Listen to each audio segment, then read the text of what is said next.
Zoom gitu ya. Salam, marilah kita hadiahkan pada Nabi besar kita, Nabi besar Muhammad SAW. Pak Ari, Bu Sonia, dan adik-adik semua, tentu kegiatan ini suatu kegiatan yang sangat penting ya bagi kita dalam rangka bagaimana mengasah kemampuan mahasiswa untuk memahami soal-soal isu-isu hukum internasional ya, terutama hukum internasional dalam event, dalam forum GSAP ini. Dan kita sudah memulainya sejak tahun 2019 ya. 2020 ya. 2020 di Atmajaya waktu itu untuk seminar national round-nya, kemudian di tahun 2021 kita ikut yang international round ya. Dan banyak hal yang sudah dicapai oleh tim kita gitu ya. Nah tentu ini butuh proses agar kemudian kita bisa settle di kompetisi ini. Nah poinnya ada memang dalam pendidikan tinggi hukum ini kan bebankan ada soal hard skill dan soft skill ya. Skill tentu banyak didapatkan di ruang-ruang perkuliahan ya yang kemudian diikat dengan kurikulum Fakultas Hukum.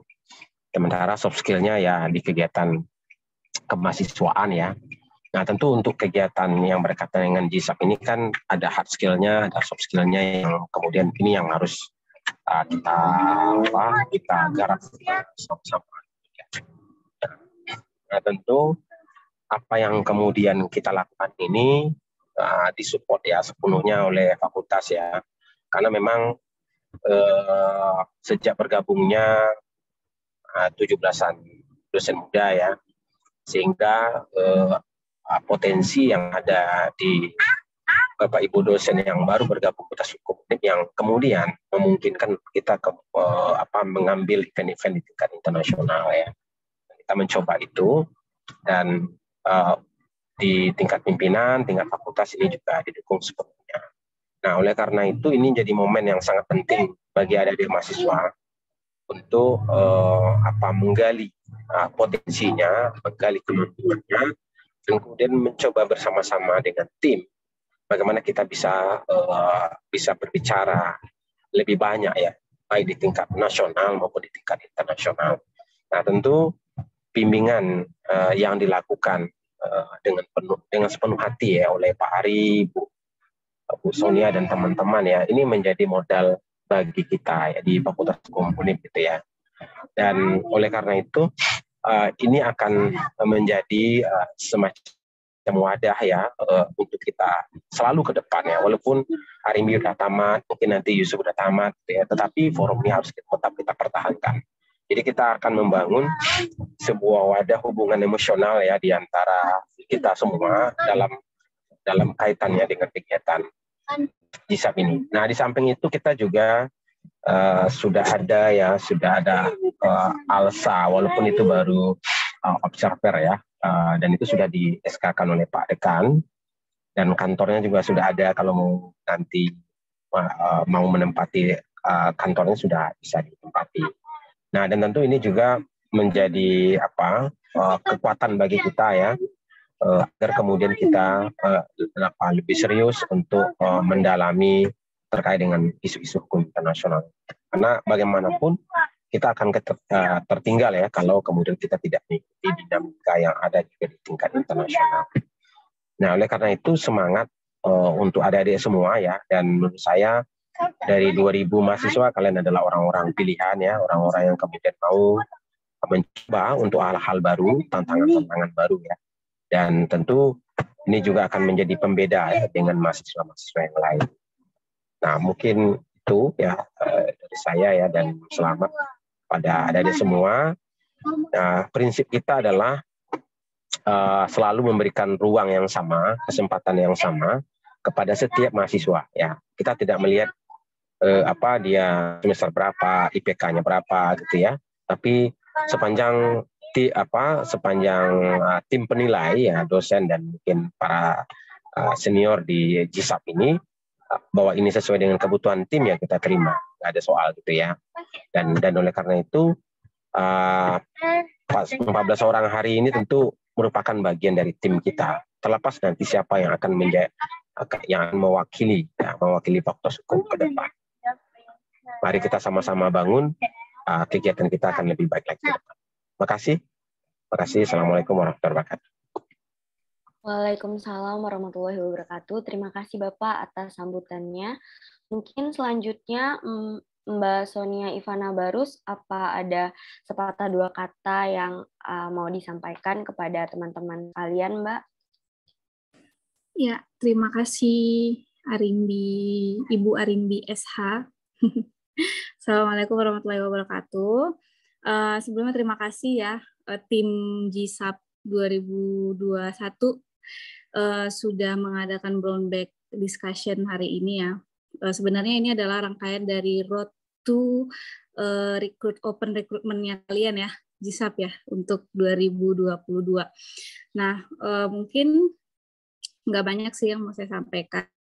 Tahun 2021 ke tahun 2020 itu kita udah pernah ikut kompetisi ini, dan Ibu Arimbi yang hari ini sudah menjadi sarjana hukum ya, yang sudah lulus dari Fakultas Hukum, itu jadi salah satu member dari tahun 2020 dan 2021 juga kembali lagi. Jadi kita memang udah GSAP ini udah 2 tahun dan ini mau tahun ketiga.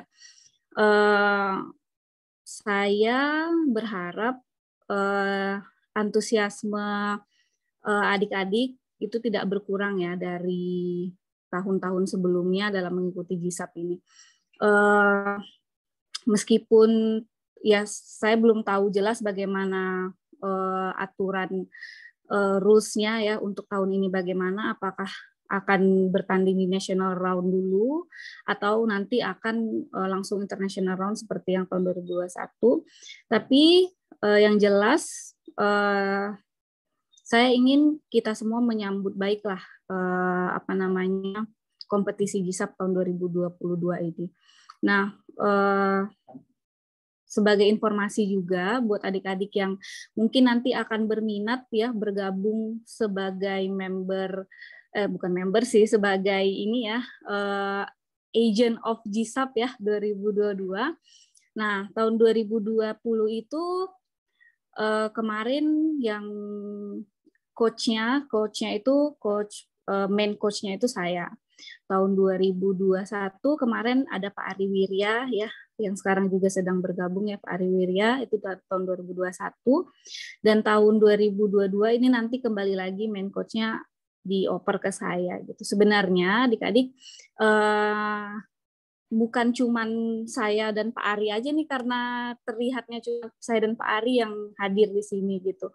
Tapi sebenarnya yang berkontribusi terhadap mengcoaching ya, melatih adik-adik GSAP itu bukan cuman Pak Ari, bukan cuman saya gitu, bukan cuman Pak Edra misalnya, tapi yang lain juga ada, Bu Aska juga yang nanti akan pasti ikut bergabung gitu. Kemudian ada dosen-dosen muda lainnya lah yang pasti akan ikut membantu adik-adik yang nanti akan berkompetisi di GSAP.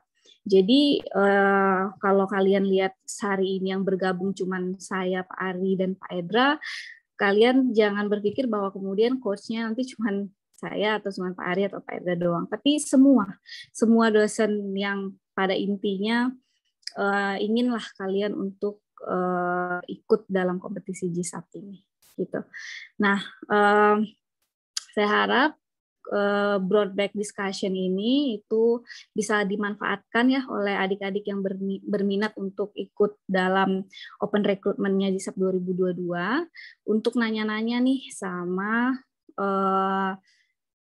para anggota agents yang lalu gitu. Ini agents of GSAP 2020 dan 2021. Nah, saya harap juga adik-adik bisa ini ya meningkatkan kemampuan lah. Jadi sebenarnya ikut GISAP itu bukan cuman karena pengen menang, bukan cuman karena pengen kita tampil di international competition, tapi juga sebenarnya tujuan utamanya adalah melatih kalian itu supaya terbiasa sebenarnya, terbiasa dengan event-event internasional, dan yang paling penting adalah terbiasa menggunakan bahasa selain bahasa Indonesia gitu. Karena memang kita tidak bisa memungkiri lagi ya kalau bahasa itu menjadi hal yang sangat penting di zaman sekarang. Jadi dengan adanya GISAP ini juga bukan cuma soal kompetisi, tapi juga soal bagaimana supaya kalian itu bisa berlatih menggunakan bahasa Inggris lah, lebih khususnya itu menggunakan bahasa Inggris. Jadi meskipun kita nggak menang gitu ya, tapi kalian paling tidak bisa merasakan pengalaman ya, bisa merasakan sensasi yang berbeda pada saat pelatihan. Karena pada saat pelatihan ya nanti bisa bertanya lah sama agentsnya yang di tahun 2020 dan 2021 itu bagaimana euforia atau bagaimana suasana latihan yang sangat ini ya, sangat mengesankan lah gitu karena menggunakan bahasa yang berbeda dari yang biasa kita gunakan. Nah itu sih yang paling penting yang ingin saya sampaikan. Demikian Bu Arimbi, saya serahkan kepada Bu Arimbi kembali.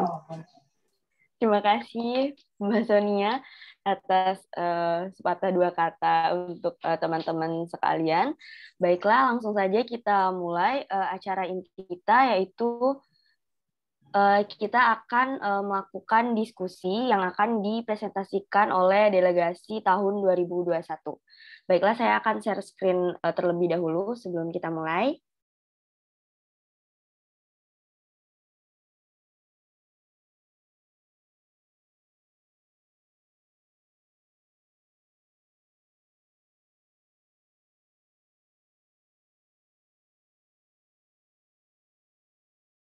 Apakah teman-teman bisa melihat PowerPoint yang saya share?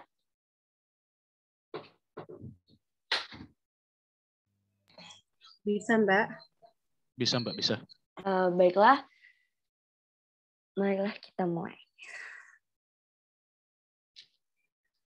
Jadi, diskusi pada pagi hari ini ialah 101 Philips GISAP International Moot Court Competition yang akan dipresentasikan oleh delegasi GISAP Universitas Bengkulu tahun 2021 yang bertanding di pada Global Round yang akan dipresentasikan oleh Andreas Wira yang akan membahas tentang apa itu GISAP. Kemudian saya sendiri yang akan membahas apa aja sih kompetisi yang ada di dalam GISAP itu. Kemudian Faiha Oktrina yang akan membahas previous GISAP competition. Kemudian Ayu Anggraini yang akan membahas sedikit tentang source of international law. Dan Yusuf Akbar yang akan membahas tentang next moot problem GISAP tahun 2022. Marilah kita mulai acara ini dengan presentasi dari Andreas Wira. Kepada Andreas Wira, mikrofon saya silahkan. Ya, selamat pagi Mbak Arimbi. Terima kasih untuk kesempatannya juga. Dan selamat pagi teman-teman sebelumnya. Sebelumnya teman-teman, sebelum saya menjelaskan tentang apa itu GISAP, suara saya kedengaran? Ya, dengar. Oh, dengar ya. Oke, langsung next slide, Mbak. Bentar. Oke, sebelum kita banyak dari Philips GISAP ini banyak yang sebenarnya belum tahu tentang tentang apa sih Philips GISAP itu, sebenarnya banyak yang belum tahu tentang ini. Apalagi di kalangan mahasiswa UNIP. Dulu waktu ikut kompetisi ini sebelumnya tahun 2021 kemarin itu ada yang nanya ini lomba apa sih sebenarnya? Kok kayak semuanya serba bahasa Inggris, banyak yang nggak tahu. Nah, jadi kalau kita berkaca GISAP itu apa sebenarnya? GISAP adalah a simulation of fictional dispute between countries before the International Court of Justice. Jadi yang kalau bahasa sederhananya adalah ini adalah simulasi fiksi atau simulasi fiksi yang sengketa antar dua negara yang bersengketa sebelum masuk ke International Court of Justice. Lebih tepatnya ini adalah seperti kita mewakili negara kita sebagai lawyer atau advokasi sebagai lawyer dalam membela kepentingan negara kita, baik itu secara penggugat dan itu secara tergugat, atau kalau di JSAP itu dibilang sebagai aplikan or responden. Nanti di dalam JSAP ini kita itu dikasih sebuah case atau kasus. Kasusnya itu nanti ditentuin dari ilsanya gimana. Nah, kasusnya dari kasus itu kita akan membuat argumen, kita akan tulis argumen kita itu melalui memorial. Nah, nanti untuk bagaimana memorial itu dibuat, nah nanti kita bisa lihat di diskusi-diskusi berikutnya. Di dalam memorial itulah nanti kita akan memulai apa pembelaan kita terhadap aplikan. Misalkan sebagai aplikan itu apa pembelaan kita, bahwasannya kita nggak bersalah, kita tuh kayak gini-gini, negara ini salah, nah gitu. Responden juga gitu, kita akan berperan sebagai dua ini. Lalu nanti di dalam pertandingan itu kita akan di pertandingan itu akan ditanya oleh juri kita, jurinya bagaimana capability kita dalam membuat argumen tersebut.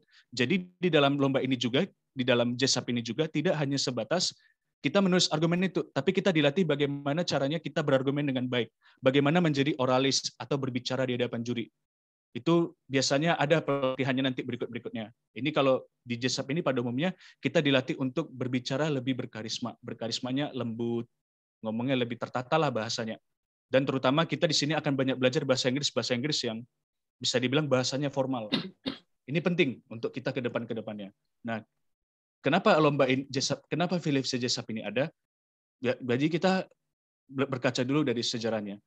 Sejarahnya itu dimulai dari profesor, ini ada kesalahan sih sebenarnya, namanya Stephen M. Schwebel.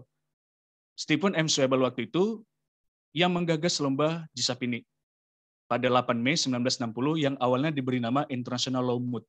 Itu di Harvard Law School. Kenapa dia adakan lomba ini? Lomba ini diadakan atau kompetisi ini sengaja diadakan untuk melatih mahasiswa hukum, terutama mahasiswa hukum untuk dalam hal hukum internasional. Jadi kita di sini sebenarnya dilatih capability kita dan skill kita bagaimana caranya kita sebagai suatu negara yang membela hak negara kita. Namun dilihat dari sisi hukum internasional. Ini lombanya cukup bergengsi teman-teman. Di mana lomba ini telah diikuti oleh 700 sekolah, hampir 700 sekolah hukum di dunia dan diwakilkan dan dari 100 negara. Wajar aja ini salah satu lomba bergengsi dan sudah lama. Itu sejak 1960. Dari 1960 sampai sekarang itu sampai 1987 ini adalah lomba yang udah diikutin oleh banyak negara. Wajar ini salah satu lomba yang bergengsi. Dan di Indonesia universitas pertama yang bergabung dengan lomba ini kalau nggak salah itu Universitas Indonesia tahun 2001. Bayangkan 2001 dengan 1960 itu jauh banget. Berarti secara nggak langsung kita sebenarnya ketinggalan jauh. Itu baru Universitas Indonesia yang mulai. Lalu pelan-pelan diikuti oleh universitas di Indonesia lainnya. Ini sangat baik tentunya. Dan di 1960 itu, sejak kompetisi pertama itu, tahun 1962, disitulah mulai banyak mahasiswa-mahasiswa hukum internasional membuat organisasi tentang membuat organisasi mahasiswa hukum internasional. Lalu lama-lama dibentuklah dia yang namanya ILSA, atau yang disingkat dengan International Law Student Association. Nah, lalu kenapa dari International Law Moot itu menjadi Philips JSAP Moot Court Competition? Nah, kita harus tahu dulu siapa Philips JSAP itu. Philips JSAP itu adalah seorang ahli hukum internasional saat itu.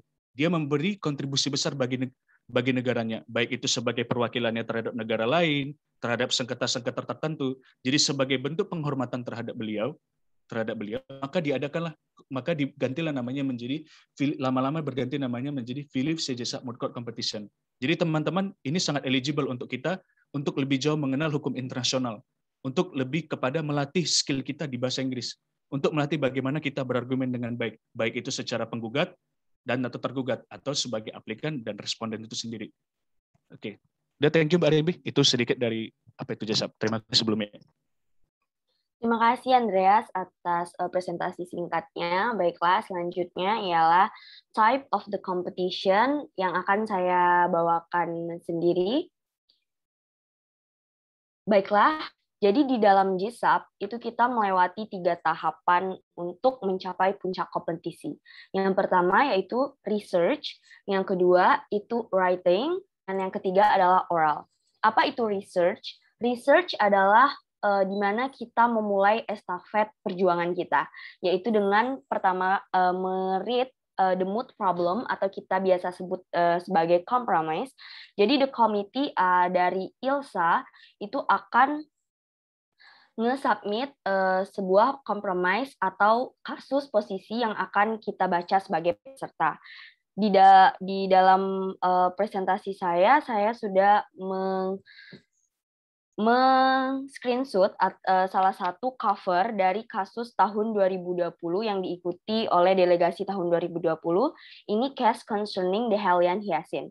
Ini di research, kita harus menemukan fakta-fakta yang ada di dalam kompromis ini. Kemudian kita harus bisa menentukan apa main case di dalam kompromis ini dan harus bisa menentukan apa sih rule of international law yang similar sama fact atau yang bisa berhubungan dengan fact yang telah kita temukan tersebut. Kemudian tahap 2 yaitu kita write pleading. Di dalam write pleading ini kita begin with an outline both applicant and respondent.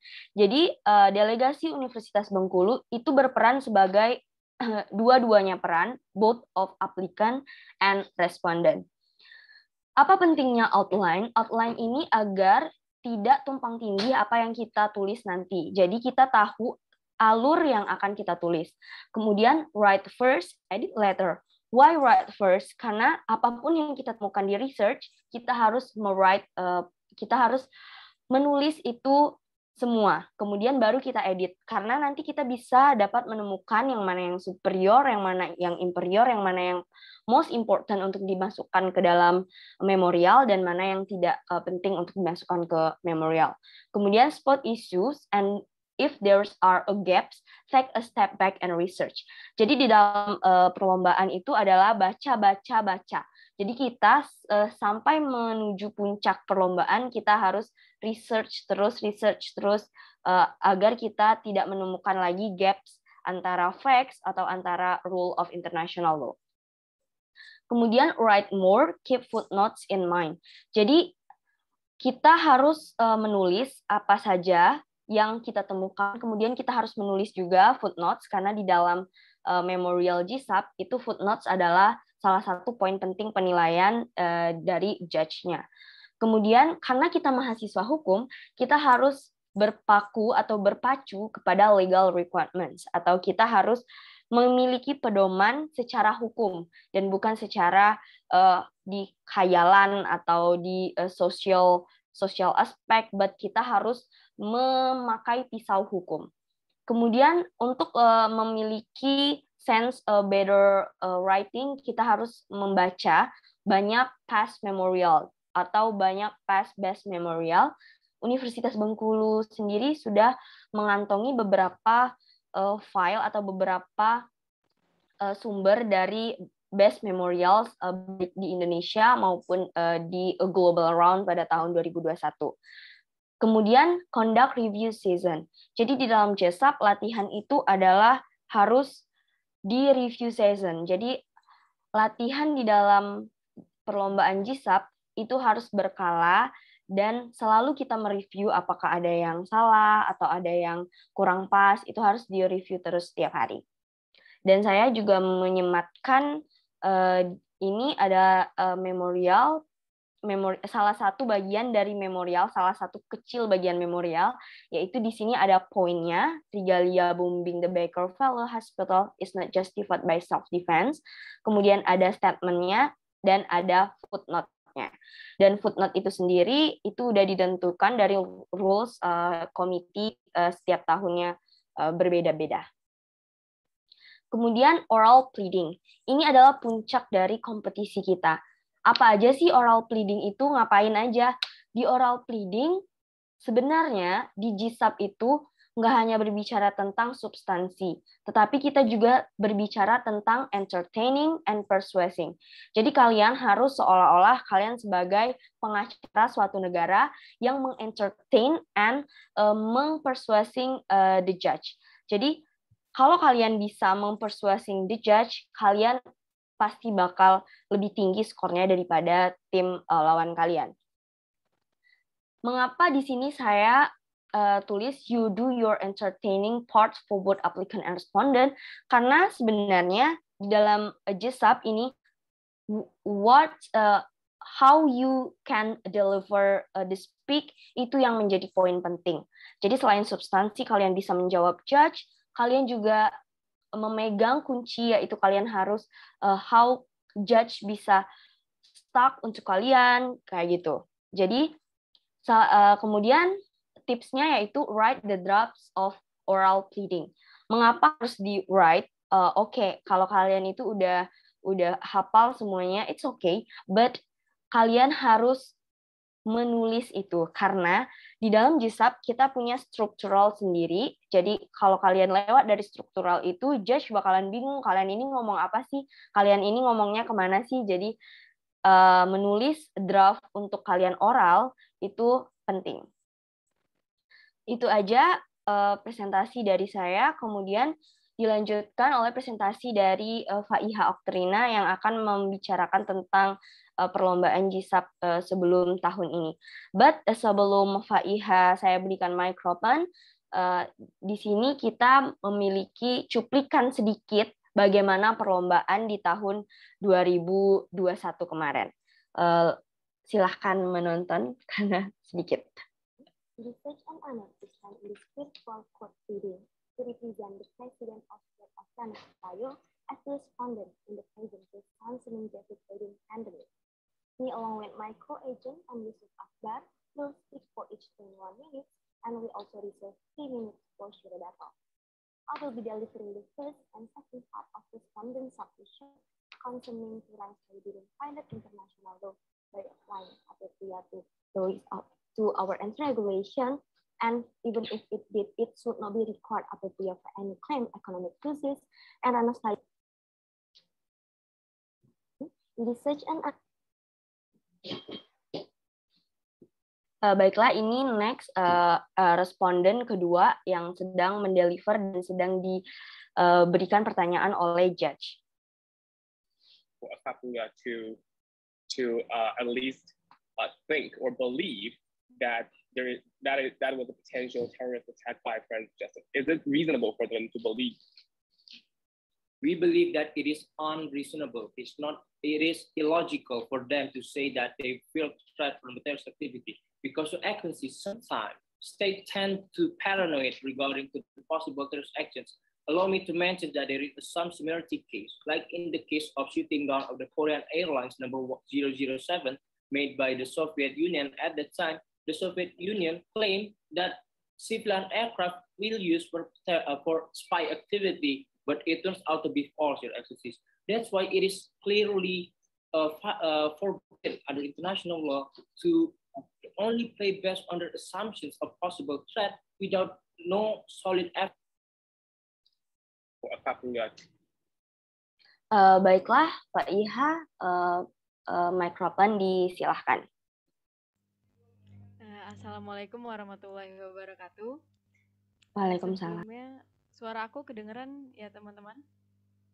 Kedengeran, tapi kecil. Oke. Aku coba gedein lagi ya. Jadi di sini aku bahas tentang story JISAP secara singkat di 2020 dan 2021. Nah, di sini aku akan bahas tentang case-nya, benefit, dan guidance. Tapi sebelum masuk ke materi selanjutnya, aku akan perkenalin dulu delegasi JISAP di 2020. Yang pertama ada Mbak Sabrina Nasution, dia angkatan 2017, salah satu penerima beasiswa Jarum. Yang kedua ada Mbak Arimbi yang sekarang hadir di Zoom kita. Dia juga angkatan 2017 nih, udah lulus, udah jadi SH ya Mbak. Yang ketiga ada Mbak Mega Martina. Mbak Mega ini salah satu mahasiswi berprestasi UNIP yang ketiga di tahun 2020. Dan keempat ada Bang Hafiz, angkatan 2017 juga. Yang terakhir ada Raihan Fansi. Nah, Raihan Fansi juga seangkatan sama saya, Yusuf, dan Ayu. Kalau di delegasi 2021 itu, sorry ya, ini ada kesalahan di PPT-nya. JISAP delegasi 2021 itu pertama ada Mbak Rimbi Fajari Furqon lagi ya, kita ketemu lagi nih. Kayaknya emang Mbak Rimbi produktif banget ya, suka banget loh Mbak. Terus yang kedua ada Ayu Anggraini, ada saya Faiha, yang keempat ada Bang Andreas Wira, dan yang terakhir ada Yusuf Akbar. Nah, Ayu sama Yusuf ini sama-sama penerima beasiswa juga loh guys. Ayu penerima beasiswa BRI dan Yusuf baru saja menerima beasiswa Jarum di tahun 2021. Hebat-hebat ya. Oke, kita lanjut ke materi aja. Yang pertama, case 2021 di GSAP kemarin itu judulnya JFIT18. Mungkin kalian agak familiar ya, kayak JFIT18 kok kayak mirip-mirip COVID-19 sih. Iya, jadi JFIT18 ini kayak kiasan dari COVID-19 yang kita rasain saat ini, dan ini dituangkan menjadi suatu kasus posisi dalam lomba GSAP. Nah, momok utamanya ini ada dua negara yang bersengketa. Namanya itu Ranovstayo dan Aprepuja. Ranovstayo itu negara yang dia terkenal dengan sektor-sektor perminyakannya, manufaktur, dan pertanian yang terletak di ibu kota mereka yang bernama Bokpadayo.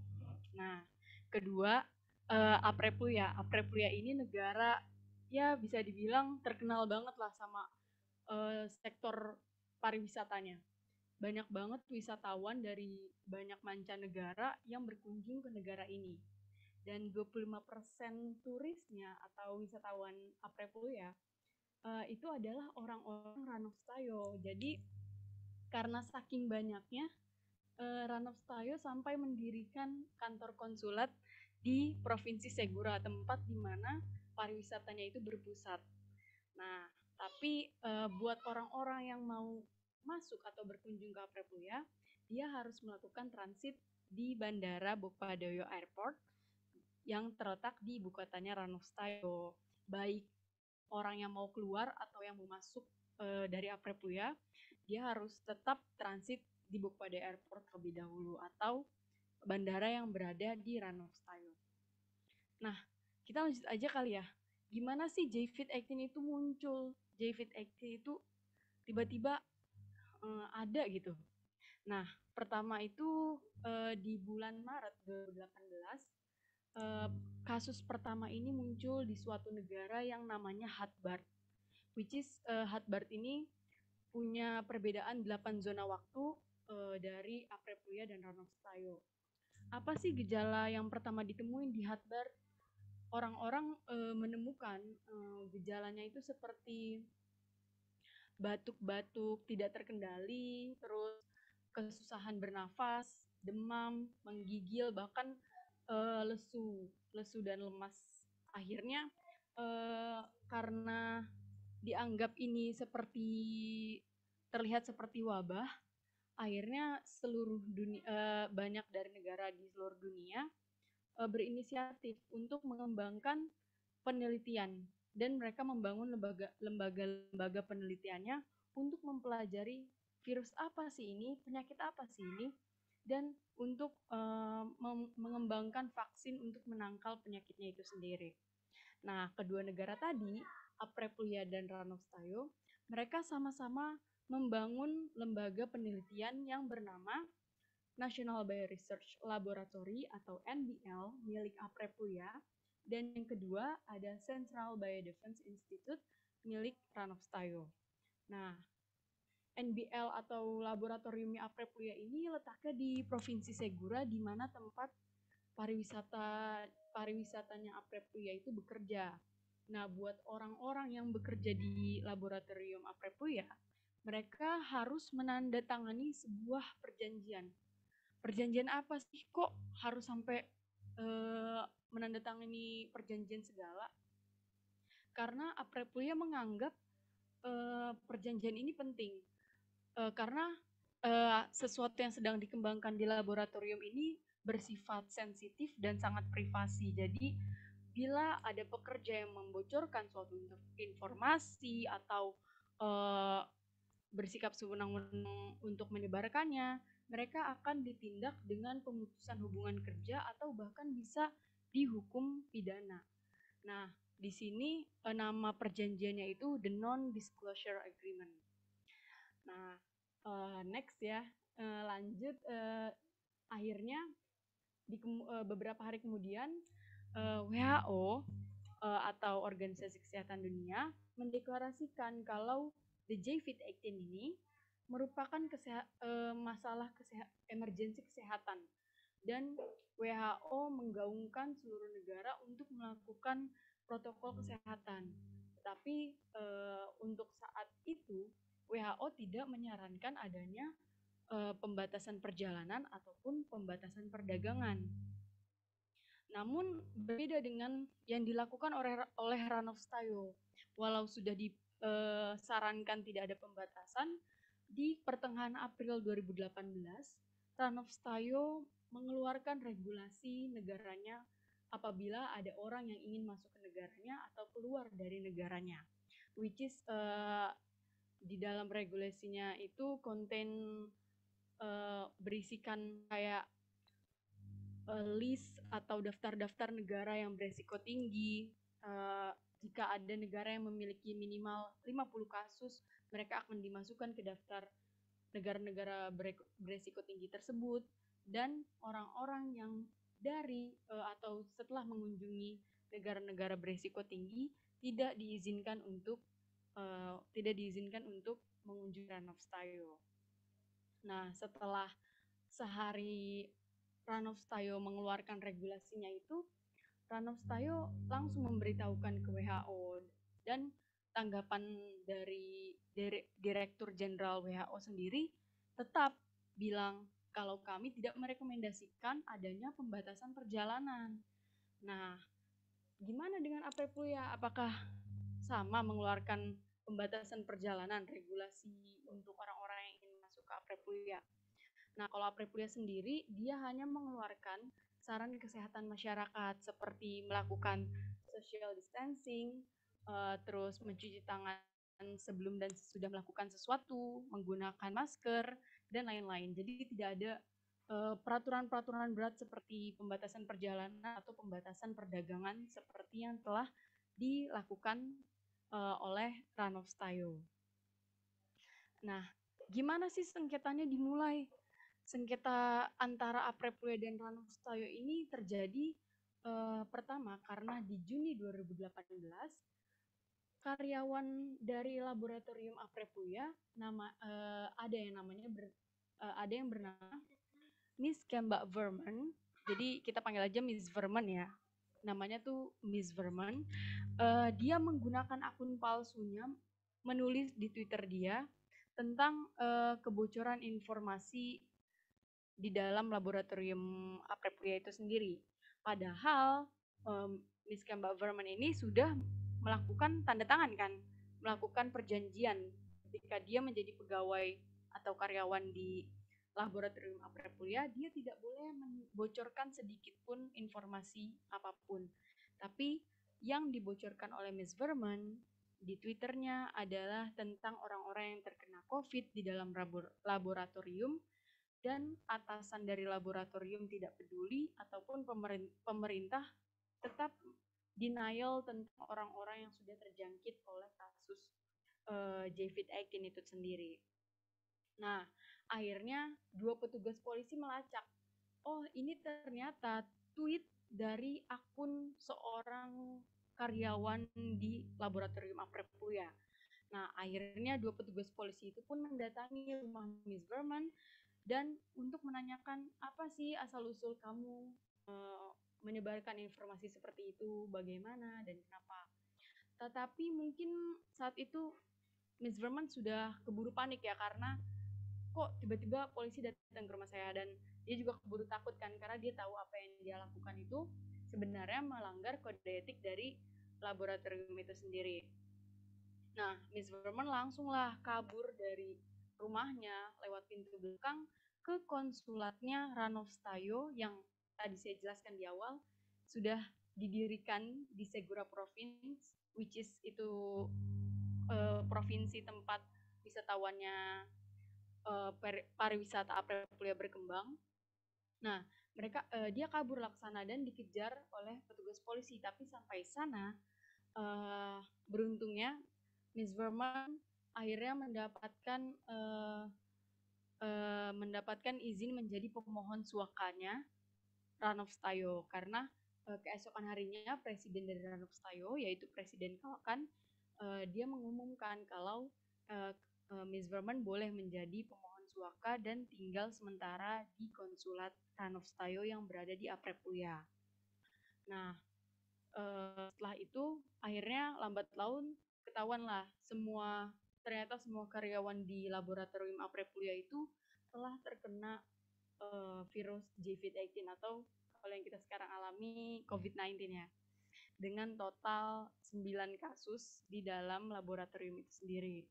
Nah, sorenya Ranulf Steyo langsung memasukkan Aprilia ke dalam daftar negara-negara beresiko tinggi. Padahal tadi kan kalau kita baca, Ranulf Steyo bilang kalau misalkan negara minimal punya kasus tentang JVID-18 50 kasus, dia baru kan dimasukkan. Tapi ternyata Aprilia baru 9 kasus langsung dimasukkan oleh Ranulf Steyo ke daftar negara-negara beresiko tingginya.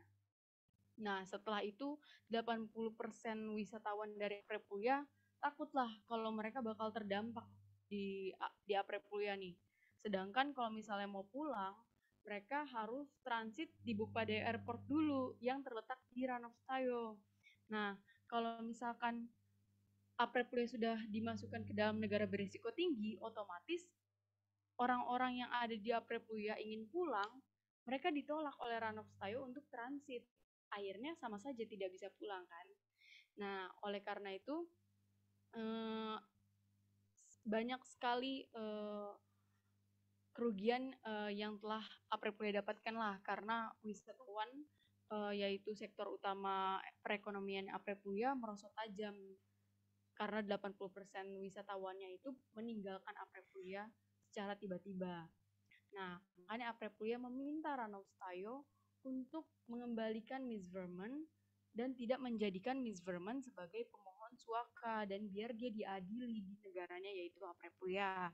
Dan Aprilia juga meminta Ranulf Steyo untuk menghapus regulasinya yang tidak membolehkan orang-orang dari Aprilia atau dari negara-negara berisiko tinggi untuk masuk negaranya. Nah, setelah itu langsunglah keluar dakwaan kepada Miss Verman. Miss Verman ini didakwa dengan 3 dakwaan. Yang pertama, karena telah melanggar non-disclosure agreement atau perjanjian rahasia antara laboratorium dan pegawai yang sudah saya jelaskan sebelumnya. Nah, yang kedua, dia membuat kekacauan publik karena orang-orang menjadi panik, menjadi ketakutan. Yang ketiga, karena Miss Verman dianggap telah mengintervensi investigasinya polisi. Nah, di Juni 2018, akhirnya bertambahlah kasusnya dari 9 orang di laboratorium menjadi 52 orang Aprilia yang terkena JVID-18. Dan akhirnya Ranulf Steyo menutup kantor konsulatnya yang berada di Provinsi Segura. Nah, Miss Verman langsunglah karena mikir ini konsulat mau ditutup, dia bakal ditangkap dong. Akhirnya Miss Verman kabur, langsung pergi dari konsulat itu sebelum dia dijemput oleh Ranulf Steyo. Padahal kan dia sudah menjadi pemohon suakanya kan, tadi disebut, walaupun belum ada keluar surat atau izin validnya kalau memang Miss Verman sudah fix lah menjadi pemohon suaka dari Ranulf Steyo. Dan akhirnya kemana Miss Verman pergi? Miss Verman pergi menemui Miss Hye. Jadi Miss Hye ini seorang pilot dari penerbangan Maintain Airways. Dan dia meminta kepada Miss Hye, ayo bawa aku ke Ranulf Steyo karena saya takut akan habis lah di Aprilia. Nah, tapi naasnya di saat yang bersamaan, saat itu Aprilia dan Ranulf Steyo sudah mendapatkan kabar dari Interpol. Jadi hari di mana Miss Verman ingin kabur, Aprilia dan Ranaf Tayo juga mendapatkan pemberitahuan dari Interpol kalau ada serangan dari Friend of Justice. Jadi Friend of Justice ini seperti apa ya? Kalau bisa dibilang perkumpulannya teroris yang berniat untuk melakukan pengeboman di beberapa negara. Nah, sebelumnya sudah ada nih sepak terjangnya, dia pernah ngebom di Inggris dan beberapa negara lainnya. Nah, karena sudah mendapatkan notifikasi seperti itu, Aprilia dan Ranaf Tayo langsung ketakutan dan langsung memasang armada angkatan udaranya dalam siaga tinggi. Karena FOJ atau Friend of Justice tersebut memperingatkan akan menyerang ibu kota kedua negara tersebut dengan bom. Akhirnya ketika Miss Verman dan Miss Ye terbang menggunakan pesawat milik Mantan Airways yang diterbangkan oleh Miss Ye, Aprilia Air Force atau Aprilia Angkatan Udaranya Aprilia, mereka menangkaplah suatu radar pesawat yang tidak dikenal dan akan menuju ke ibu kotanya yaitu Bintan milik Aprilia. Dan akhirnya letnan yang sedang menggunakan pesawat untuk mengejar pesawatnya Miss Ye dan Miss Verman ini mencoba untuk mengomunikasikan lewat radio pesawat untuk pesawat itu menepi dan berhenti untuk tidak melanjutkan perjalanannya.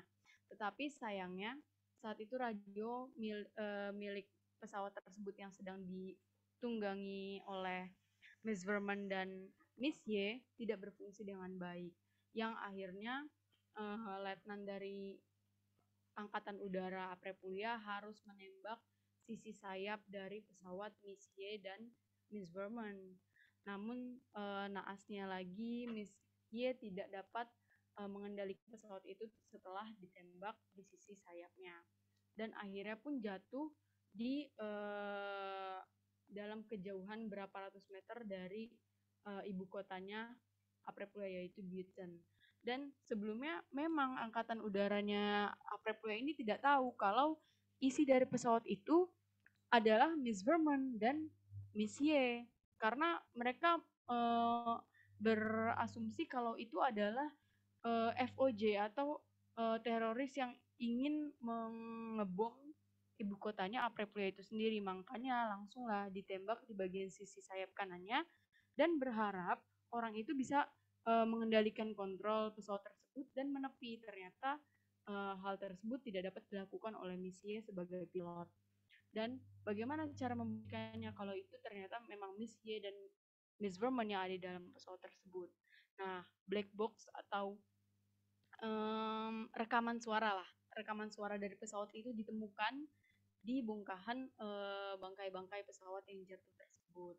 Nah, akhirnya langsunglah Ranaf Tayo tidak terima karena Miss Verman pertama adalah pemohon suakanya, dan yang kedua itu adalah penembakan pesawat tanpa bukti-bukti yang jelas dan sama saja telah membunuh 2 nyawa di atas pesawat. Nah, akhirnya Ranaf Tayo menggugat dan Aprilia pun juga menggugat. Nah, sebelumnya sudah dilakukan negosiasi antara kedua negara ini.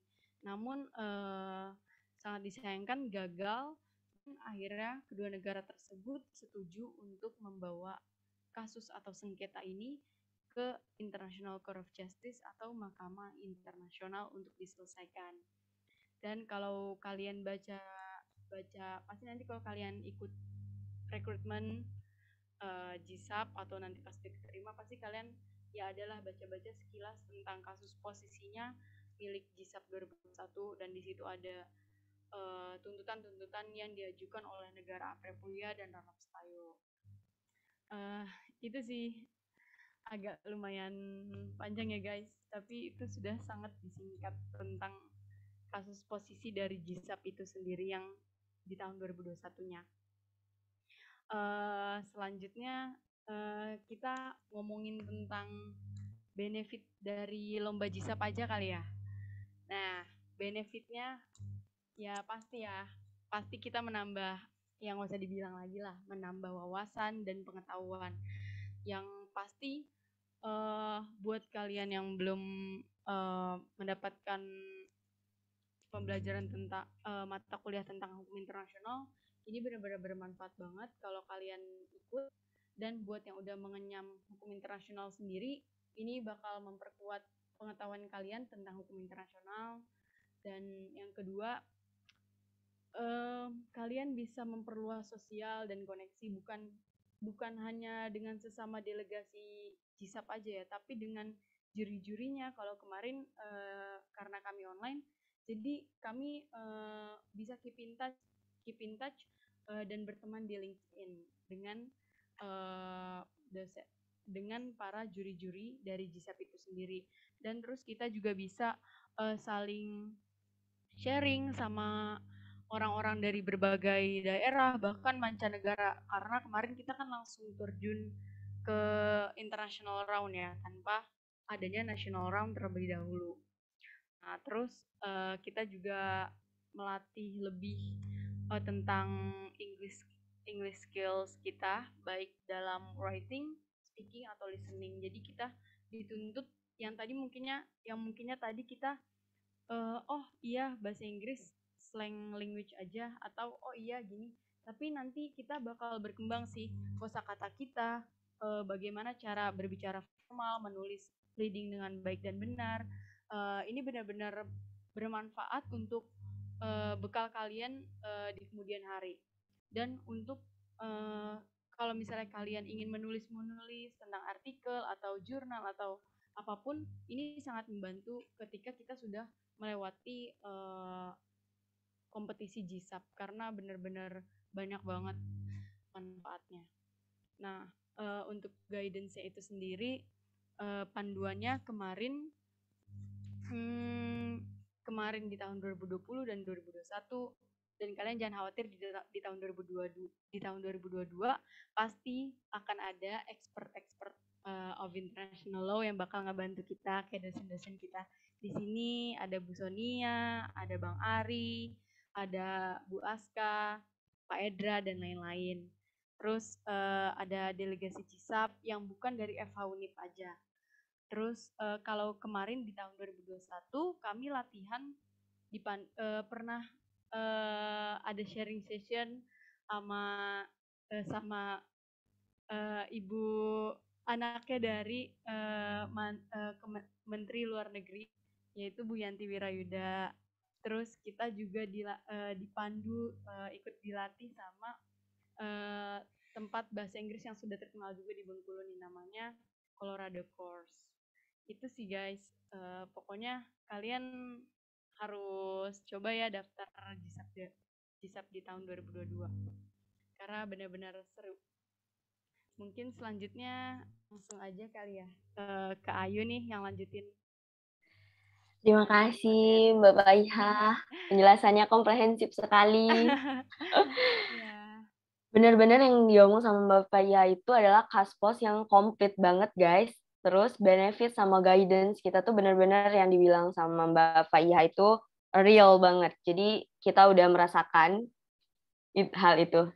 Kemudian lanjut, Ayu Anggraini, microphone is yours. Silahkan menjelaskan Source of International Law secara garis besarnya aja. Mungkin bisa untuk referensi kalian atau bisa untuk gambaran besar kalian. Apa aja sih yang kita ulik di dalam JISAP? Ayo Mbak Ayu. Thank you Mbak Arimbi. Selamat pagi teman-teman, menjelang siang. Di sini terkhususnya saya Ayu Anggraini akan mengulik sedikit dan menjelaskan tentang materi yang tentunya sangat berkaitan dengan lomba JISAP Competition ini, yaitu Source of International Law, atau dalam bahasa Indonesia kita sebut sebagai sumber hukum internasional. Nah, sebagai sumber hukum internasional ini, mungkin teman-teman yang ada di semester 1 yang baru maba tahun 2021 dan juga teman-teman tahun 2020 yang akan mengambil hukum internasional tentunya akan menemui materi ini. Tapi mungkin baru perkuliahan minggu pertama, jadi mungkin masih di sekitar definition dan sebagainya ya, pengertian.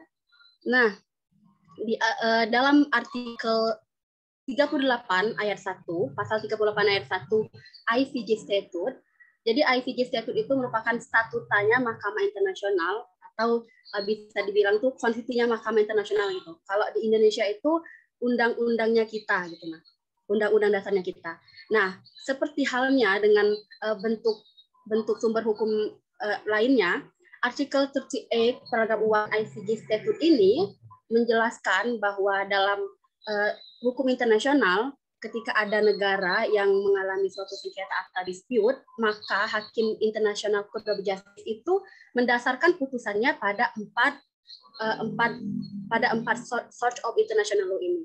Nah, jadi yang pertama itu ada International Convention atau disebut juga dengan perjanjian internasional. Namun di sini ada juga di dalam bukunya Sepriani, kalau teman-teman sudah baca atau akan membaca, karena itu merupakan buku yang paling penting ketika kita mengambil mata kuliah hukum internasional. Disebut juga dengan treaties, ada juga yang menyebutnya sebagai protokol, MOU atau Memorandum of Understanding, dan juga definition penyebutan lainnya. Nah, tapi penyebutan ini tidak berpengaruh pada yuridisnya, tapi cuma sekedar perbedaan penyebutan saja. Nah, jadi International Convention itu atau perjanjian internasional, kan hukum internasional itu secara publik itu disetujui atau dibuat oleh negara antar negara atau state by state kalau dalam pernyataannya Mohtar Kusumaatmadja. Jadi negara-negara tersebut itu membuat suatu perjanjian, biasanya itu didahului oleh adanya suatu pertemuan dulu atau adanya suatu deklarasi dan sebagainya. Nah, jadi perjanjian internasional itu mengikat antar negara itu yang membuat perjanjian internasional itu. Nah, jadi dalam hal ini International Court of Justice itu mendasarkan putusannya atau mendasarkan dasar hukum itu pada perjanjian internasional ini. Akan disebutkan juga whether general or particular establishing rules expressly recognized by the constitutive state. Jadi yang diakui oleh negara-negara yang membuat perjanjian itu. Yang kedua itu adalah international custom atau kebiasaan internasional. Nah, international custom ini tidak semua kebiasaan internasional ini disebut sebagai kebiasaan dalam hukum internasional. Dia harus as evidence of a general practice accepted as law. Jadi dia harus sebagai general practice atau kebiasaan yang sudah general atau sudah menyebar luas yang dilakukan oleh negara-negara dan juga diterima sebagai hukum. Misal nih, dalam hukum peperangan itu ketika suatu negara itu mengibarkan bendera putih, maka di suatu negara itu tandanya mereka telah melakukan gencatan senjata. Nah, begitu juga dengan another international custom lainnya yang dalam hal ini ketika kita ikut GISAP ini, ketika kita nyusun staging, kita dapatnya itu di customary international law dan alhamdulillah sudah kita kumpulkan beberapa berkas-berkas yang berkaitan dengan international custom dan juga international convention untuk mendukung dalam menyusun pleading. Nah, yang ketiga itu the general principle of law that recognized by civilized nations atau prinsip-prinsip hukum umum yang diakui oleh bangsa-bangsa yang beradab. Jadi prinsip-prinsip hukum umum itu harus diakui oleh bangsa-bangsa yang beradab. Misal nih kalau teman-teman tahu dalam hukum pidana ada hukum pidana perdata maupun hukum tata negara itu ada misalnya asas reciprocity atau juga ada juga namanya asas asas kehati-hatian dan juga asas good governance itu. Jadi asas-asas itu bukan hanya diakui digunakan dalam domestic law suatu negara, tapi juga diakui dan digunakan dalam pergaulan internasional. Nah, yang keempat itu subject to the provisions of Article 59. Jadi ini merupakan ada judicial decisions atau putusan mahkamah and the teachings of the most highly qualified publicists of the various nations atau secara singkatnya disebut juga dengan doktrin hukum atau pendapat para ahli. Nah, yang disebut dengan judicial decision itu adalah ketika Mahkamah Internasional atau International Court of Justice itu sudah memutuskan suatu perkara, tapi dalam memutuskan suatu perkara itu mahkamah ini berkaca pada keputusan-keputusan hakim sebelumnya gitu, atau juga keputusan UN General Assembly-nya atau pada resolusi-resolusi PBB dan sebagainya. Nah, yang juga termasuk the teachings of the highly qualified publicists ini, ketika misalnya nih ada ahli hukum internasional, misalnya Oppenheim itu membuat suatu teori atau membuat suatu pernyataan, jadi kita bisa mendasarkan gitu dalam kita menyusun pleading yang sudah dijelaskan oleh Mbak Adini di depan tadi. We can research gitu apa saja sih pendapat para ahli yang dapat kita gunakan untuk mendukung support our argument gitu dalam pleading kita dan juga dalam oral tentunya.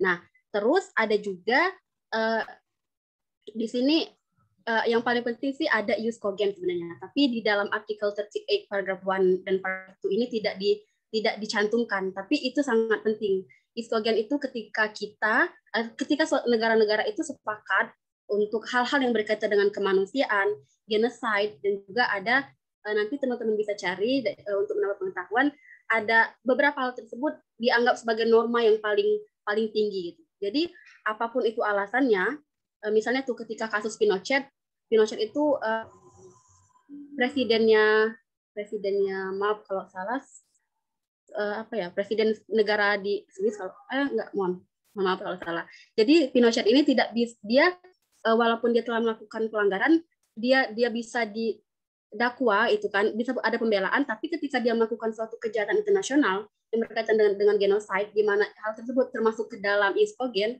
dia bisa didakwa dan bisa dijadikan oleh hakim sebagai source of international law untuk melakukan memberikan putusannya. Dan juga terakhir itu ada ex aequo non et bono. Nah, di sini ex aequo et bono itu sering kita dengar misalnya dalam hukum di Indonesia itu mohon majelis hakim untuk memberikan putusan yang seadil-adilnya gitu, based on the right gitu, berdasarkan apa yang seharusnya pandangan hakim yang seharusnya baik itu diputuskan. Nah, dari keempat source of international law yang diatur dalam pasal 38 ayat 1 ini sebenarnya terdapat tiga source of international law yang bersifat primer atau yang paling utama, yaitu international conventions, international custom, and the general principle of law that recognized by civilized nation. Yang ada di bawahnya itu di poin D itu merupakan bersifatnya subsidiary atau dia sebagai tambahan. Tapi perlu kita pahami juga dalam, kan tadi dijelaskan sama Mbak Faiha bahwa di statement of fact kita di dalam pleading kita itu sangat dibutuhkan adanya source of international ini. Dan yang paling penting itu kita seperti membuat piramida gitu. Kita dahulukan dulu poin A, B, C, dan D, dan di setiap argumen kita itu harus memiliki source of international law untuk mendukung agar argumen yang kita tuliskan dan juga kita oralkan itu menjadi kuat. Nah, I think that's all. Semoga teman-teman bisa dapat pengetahuan yang lebih nanti ketika masuk ke perkuliahan mata kuliah hukum internasional. Thank you. Terima kasih Mbak Ayu. Benar-benar penjelasan yang jelas banget ya. Walaupun secara garis besar, tapi straight to the point. Oke, next presentasi dari M. Yusuf Akbar tentang next mood problem. Jadi kalau kalian berminat untuk join kompetisi JSAP 2022, ini bakal dijelasin sama M. Yusuf Akbar. Di tahun 2022 kalian bakalan ngulik apa sih, bakalan pakai pisau apa sih, ini bakal dijelasin sama M. Yusuf Akbar. Microphone is yours. Ya, terima kasih banyak Mbak Rimbi. Apakah teman-teman bisa mendengar suara saya? Bisa, jelas. Nah, terima kasih juga sebelumnya kepada Bang Andreas, Mbak Faiha, dan Ayu, Mbak Rimbi juga atas penjelasannya tentang JSAP yang sangat komprehensif dan bisa dimengerti ya. Mungkin teman-teman bisa baca juga itu pada tahun JSAP 2002 ini mereka dari ILSA udah ngeluarin possible mood problem yang bakal dijadikan kasus pada JSAP 2022. Nah, itu bisa kita baca, the JSAP 2022 competition will concern human rights on the internet, data theft, destruction of part of nation territory, and foreign election interference. Nah, hal-hal inilah yang mungkin akan saya bahas di PPT kali ini. Mungkin next, Mbak Rimbi. Nah, tadi kan dibilang tuh tentang human rights on the internet. Berarti JSAP 2002 tahun ini akan mengulik tentang apa sih hak asasi yang ada sebagai kita manusia itu dalam internet. Ternyata dalam beraktivitas di internet kita juga mempunyai hak asasi. Nah, hak asasi ini ada tuh tercantum di dalam IRPC, yaitu Konvensi Internasional, kepanjangan bahasa Inggrisnya, Internet Rights and Principles Coalitions.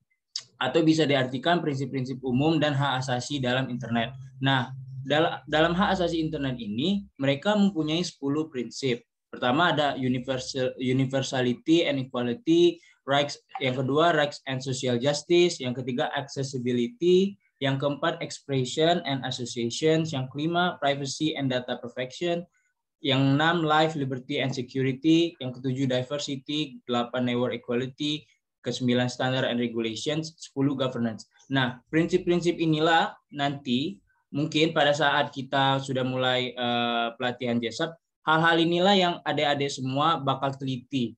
Mungkin kasusnya nanti diberikan apakah ada pelanggaran hak yang terjadi oleh suatu orang atau suatu aktor dalam kasus JSAP ini terhadap 10 prinsip tadi. Nah, inilah yang bisa dicari.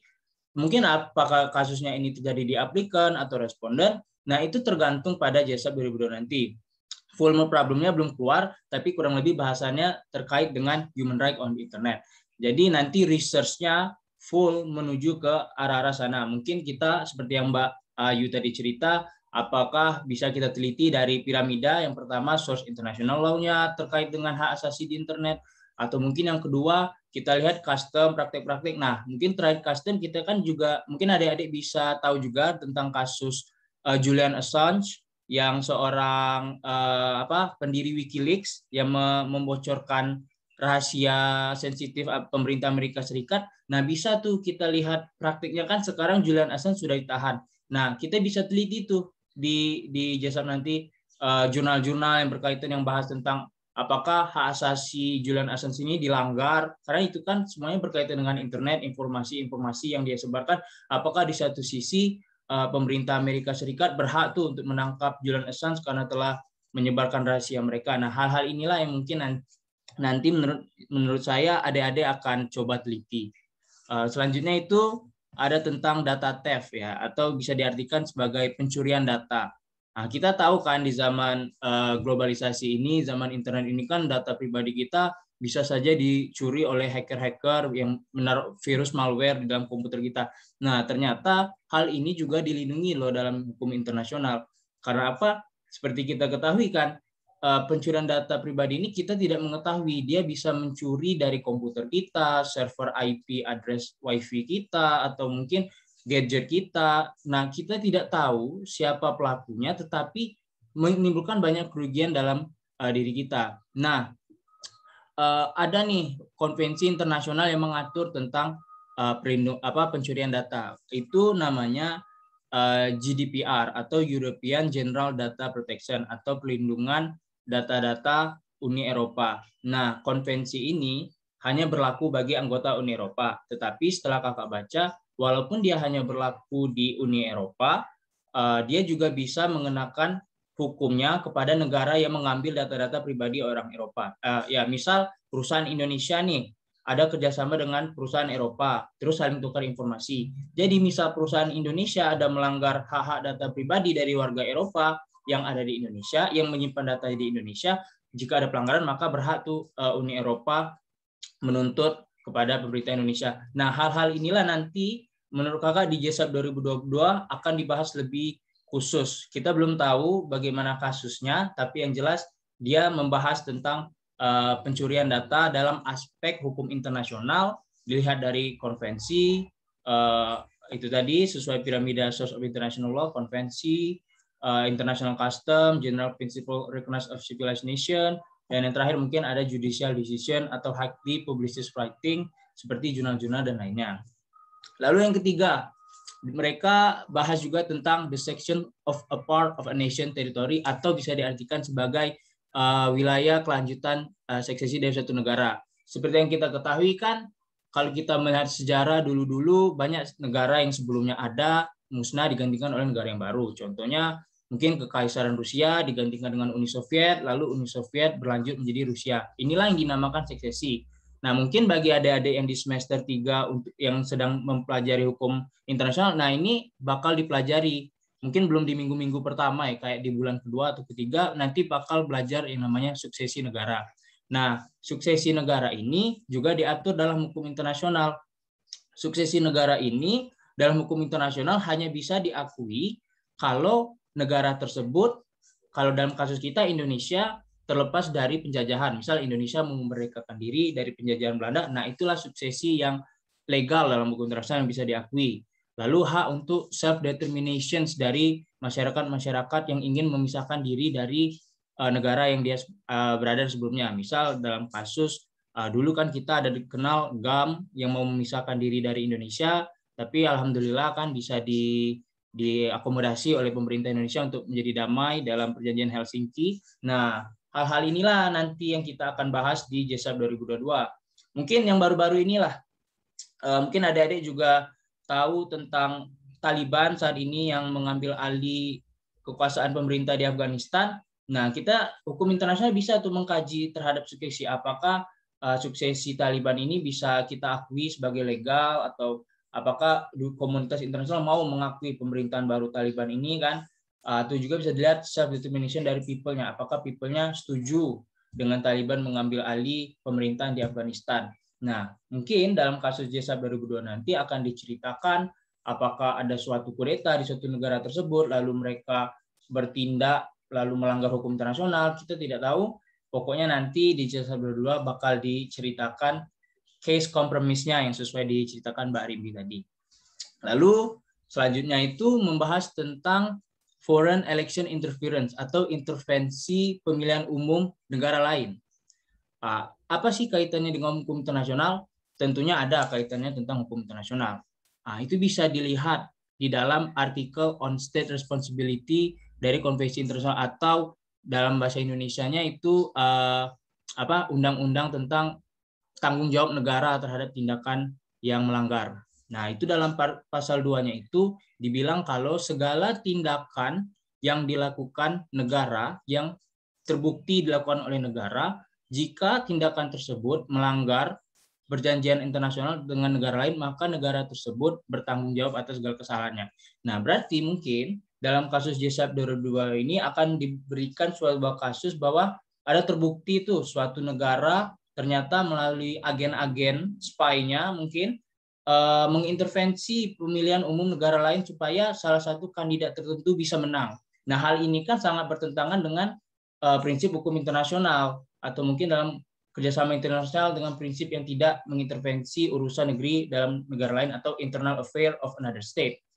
Nah, hal-hal inilah saya rasa bakal kita kaji di JESAP 2022.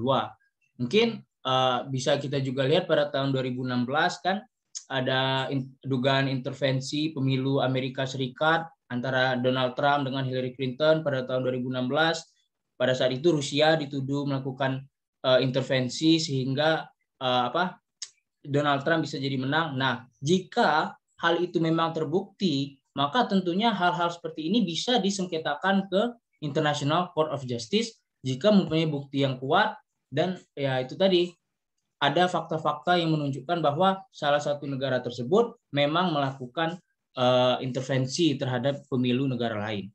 Nah, banyak pasti saya yakin juga keempat materi ini tidak akan mungkin kehabisan untuk dicari substansinya. Jurnal-jurnal internasional itu banyak yang membahas hal-hal seperti ini. Pokoknya adik-adik jangan takut, misalnya pas sudah masuk di rekrutmen JESAP, sudah mulai latihan, sudah mulai tugas untuk research, menyusun memorial atau berkas, adik-adik akan terbiasa mencari di internet itu banyak. Ada Skyhub, ada LibGen. Pokoknya jangan takut kalau kita tidak menemukan jawabannya, selalu ada. Awal-awal memang justru kakak bingung. Wah, ini gimana? Kita mungkin udah melihat satu kasus, kayaknya lebih senang nih Mbak Bella yang ini, takut yang di sisi lain atau responden kayaknya susah nyari source-nya. Oh, ternyata enggak juga. Pas kita teliti, hukum itu sebenarnya bisa melihat tergantung mana menurut kita terbaik bagi interest negara kita. Jadi JSAP ini menurut kakak pengalaman yang sangat menumbuhkan soft skill kita terlepas dari kuliah untuk meneliti bagaimana ya melatih analogical thinking kita, critical thinking kita. Hal seperti ini sangat berguna tentunya bagi kita semua di kehidupan perkuliahan dan mungkin nanti di dunia kerja. Mungkin itu Mbak Rimbi yang bisa saya jelaskan. Bisa dikembalikan mic-nya kepada Mbak Rimbi. Terima kasih banyak. Terima kasih Kak Yusuf yang menjelaskan mengenai next mood problem. Mbak harap kalian mendengarkan dengan jelas, dengan seksama ya yang dijelasin sama Kak Yusuf, karena itu benar-benar relate sama mood problem tahun 2022. Oke, ini adalah presentasi terakhir dan kita akan mengadakan opening recruitment untuk member tahun 2022, atau kalau kata Mbak Sonia tadi, agent of JISAP 2022. Jangan lupa follow us di Instagram JISAP Unip agar kalian dapat info-info menarik tentang hukum internasional, info-info menarik tentang apa aja sih di JISAP itu. Kemudian di YouTube FH Unip kalian bisa search dan kalian bisa found beberapa video kita latihan, beberapa video kita sharing session dengan anaknya Menteri Luar Negeri Indonesia, kemudian sharing session dengan alumni juga. Dan fun fact-nya atau fakta menarik di tahun ini kita oprek nggak cuma 5 slot. Jadi di tahun-tahun sebelumnya kita punya member itu cuma 5 slot yang masuk ke dalam kompetisi ini. Tetapi UNIP pada tahun ini akan membuka kesempatan kalian untuk 8 slot mahasiswa yang akan menjadi delegasi JISAP tahun 2022. Jadi mengapa seperti itu? Karena kita perlu research. Jadi di 8 orang itu tetap melakukan research, kemudian nanti akan ada seleksi lagi ketika ingin maju ke lomba oral, itu baru diseleksi lagi menjadi 4 orang. Jadi kalian berkesempatan besar untuk masuk atau join ke dalam delegasi JISAP tahun 2022. Kenapa sih dibilang JISAP tahun 2022 padahal opreknya aja 2021? Karena perlombaan ini dilaksanakan pada Maret tahun 2022, kemudian latihannya itu for about 8 months. Jadi selama 8 bulan kita akan mengadakan latihan, mengadakan sharing session, and also kita juga ada bootcamp di tahun ini. Spesialnya kita juga bakal mengadakan bootcamp yang bakalan seru banget. Selain kalian dapat ilmu, kalian juga bisa dapat keluarga baru. Jangan lupa di screenshot flyernya, tapi nanti bakal kita sharing kok di official Instagram. Terima kasih kepada partisipan yang telah mendengarkan presentasi dari delegasi JISAP tahun 2021.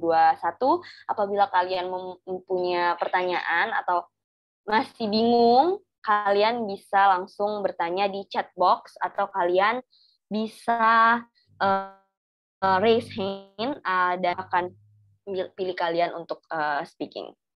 Aku akan stop share screen dulu ya.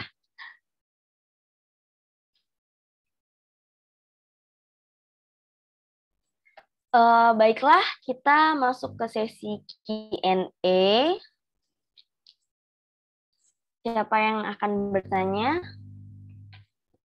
Langsung directly answer by kakak-kakak Yusuf, Ayu, Pak Iha, dan Andreas.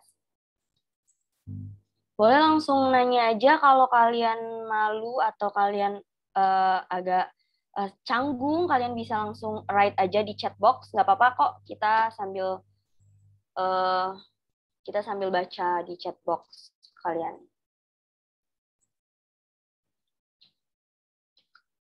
Oke, we will wait for 2 minutes untuk kalian drop a question di chat box atau raise hand.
Oke, time udah nunjukin 2 menit dan sepertinya belum ada yang mau tanya. Jadi kalian bisa langsung tanya aja kalau mau tanya di Instagramnya JSAP Unip. Nanti bakal langsung kita bales. Atau kalian bisa juga hubungin CP-CP yang ada di flyer opening recruitment atau flyer brown bag kemarin yang kita sebar.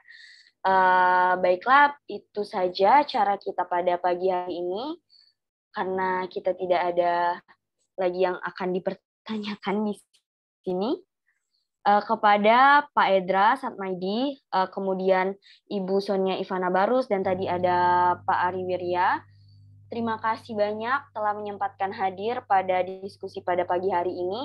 Kemudian, karena kita harus ada dokumentasi, boleh dong open kameranya, soalnya mau di screenshot. Kita harus foto bersama karena kita harus ngepost di IG JSAP agar kita bisa tetap keep in touch. Untuk audience, boleh dong open your camera on. Ditunggu ya selama 30 detik ya. Boleh dong yang lain. Mbak izin ya, lagi ini gendong anak. Ya, aduh. Bapak gendong anak. Jangan banget Pak. Pak, pemandangannya tidak bagus. Saya dulu juga gitu. Emang udah beda kalau udah jadi ibu. Iya, aduh, makanya Arimbi jangan cepat menyusul. Iya, kayaknya aku nggak ngikutin jejak Mbak kok. Waduh. Ya udah. Nyesel lama-lama. Baiklah, akan saya screenshot ya dalam hitungan ketiga. 1, 2, 3. Lagi bebas ya, nggak usah